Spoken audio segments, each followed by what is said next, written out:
అందరూ ఇలా గవర్నమెంట్ ఉద్యోగం అంటే గవర్నమెంట్ మాత్రం ఏం చేస్తుంది? వేరేదైనా ఉద్యోగం చూసుకోవచ్చుగా. ఏంటది? వేరే ఏదైనా ఉద్యోగమా? అసలు గవర్నమెంట్ జాబ్ గురించి నీకేం తెలుసమ్మా? అసలు ఏం తెలుసు అడుగుతున్నాను నేను.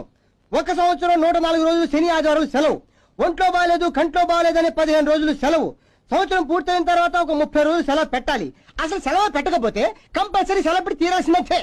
అది కాక శని ఆదివారాలు కాక గాంధీ జయంతి, కృష్ణ జయంతి, గోకులాష్టమి, వినాయక చవితి, సరస్వతి పూజ, విజయదశమి, దీపావళి, క్రిస్మస్, రంజాను, జనవరి 1, సంక్రాంతి, జనవరి 26, ఉగాది, బక్రీద్, గుడ్ ఫ్రైడే, మే 1, ఆగస్టు 15 అని ఓ 18 రోజులు సెలవు.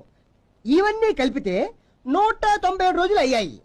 ఇది కాక 165 రోజుల్లో రోజుకి 8 గంటలు మాత్రమే పని. అందులో 30 రోజులు లేటుగా రావచ్చు.